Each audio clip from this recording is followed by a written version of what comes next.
Olá, que bom estar mais uma vez aqui para que juntos nós possamos estudar a Palavra de Deus. E agora, nesse finalzinho de tarde, eu quero deixar para você uma meditação. Ao estudar a Bíblia, nós deparamos com muitos textos e ao fazer uma análise do texto ou da história contextual, nós aprendemos muitas coisas. Bom, eu amo estudar a Bíblia. A leitura para mim é algo que faz parte da minha vida, principalmente a leitura da Bíblia. Eu leio vários livros, estudo vários livros, mas para mim o foco central meu é a Palavra de Deus, é a Bíblia. É o meu alimento espiritual todos os dias, de manhã antes de ir trabalhar e também à noite. Por honra e glória do nosso Senhor Jesus Cristo, Deus tem me ajudado, Deus tem me abençoado nas minhas leituras. E quando eu deparo com as histórias de Jesus, eu fico cada vez mais apaixonado por Cristo e fico me perguntando: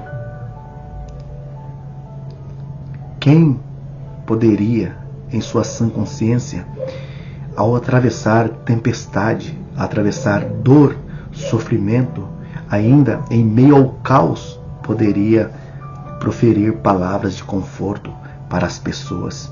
Isso aconteceu aqui no Evangelho de Lucas, capítulo 23, 33. Eu vou ler para você e gostaria que você meditasse junto comigo nessas palavras. Diz assim: quando chegaram ao lugar chamado Calvário, ali crucificaram, bem como os malfeitores, um à direita e outro à esquerda. Contudo, Jesus dizia: Pai, perdoa-lhes, eles não sabem o que fazem. Em meio ao caos, em meio à turbulência, em meio à tempestade, dor insuportáveis, e ainda Jesus profere essa palavra. Se você ler esse texto com a sua alma, você vai entender o que Jesus proferiu naquele momento. Você conseguiria passar por um acidente ou passar por qualquer dor, ou seja, alguém fazer em você, criar em você, causar em você uma dor e ainda você dizer assim: olha, que Deus abençoe você, que tudo dá certo na sua vida. Não tem um ser humano que profere essa palavra. Nós proferimos imediatamente palavras de maldição para a pessoa. É isso que acontece. Mas o Filho de Deus, o nosso Salvador, o meu e o seu, não é assim. Mesmo sendo maltratado, mesmo sendo espancado,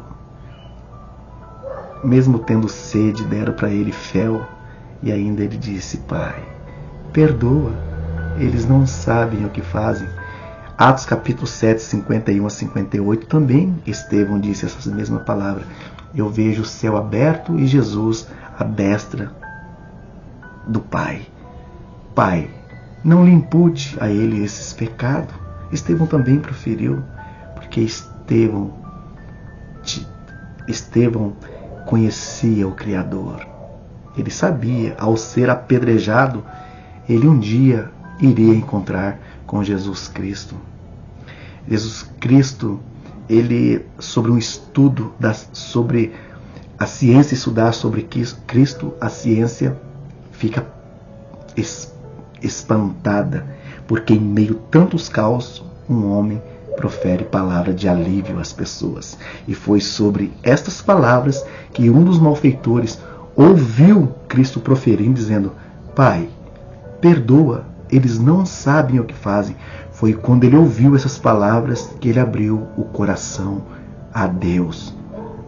E ele resolveu naquele momento se entregar a Jesus. E ele disse: Senhor, aqui no versículo 42, depois dele defender, Cristo, claro, e dizer para o seu companheiro que blasfemava de Jesus, ele disse: nós estamos aqui porque nós merecemos, mas este homem nada fez.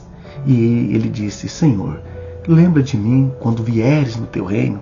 E aí Jesus, aqui no versículo 42, disse: em verdade te digo que hoje estarás comigo no paraíso. E você?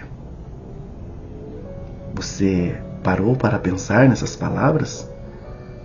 Quando você vai tomar uma decisão de entregar a sua vida a esse homem maravilhoso chamado Jesus Cristo, o homem que morreu, que proferiu palavra de esperança em meio ao caos, dizendo: Pai, perdoa-lhes, eles não sabem o que está fazendo. Muitos fazem na ignorância, mas muitos têm o conhecimento do que estão fazendo.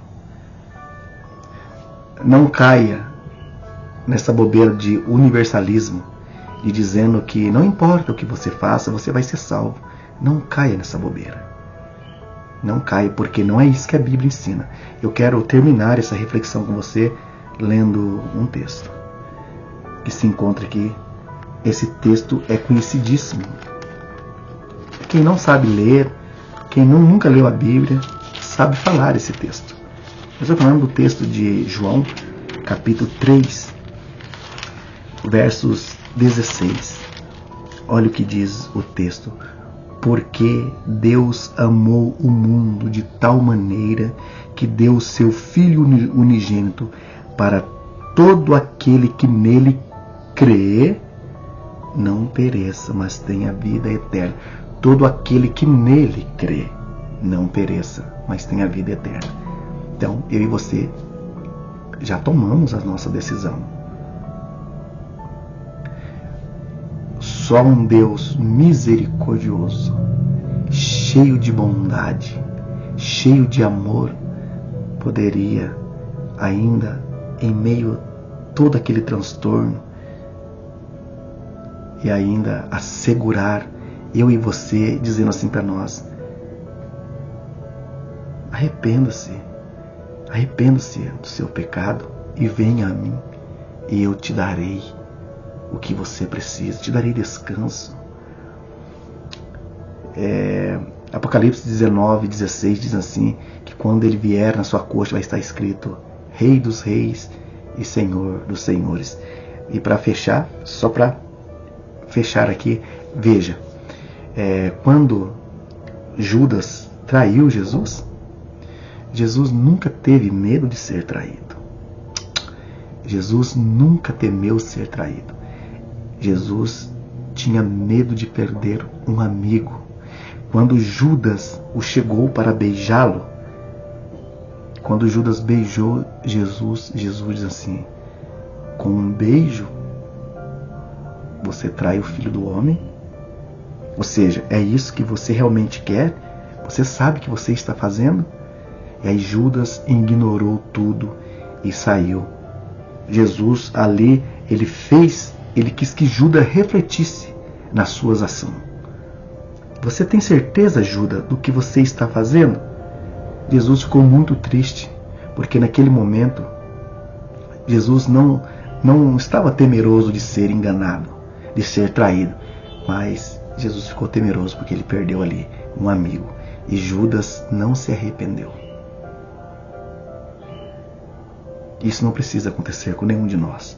Nós devemos nos arrepender e se entregar a esse Mestre do Mestre, Senhor dos Senhores, Rei dos Reis.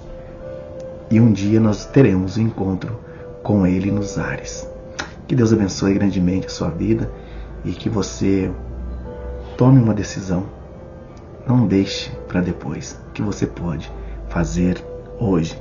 Que Deus abençoe grandemente a sua vida. Eu te espero amanhã aqui para mais um estudo da Palavra de Deus. Até lá!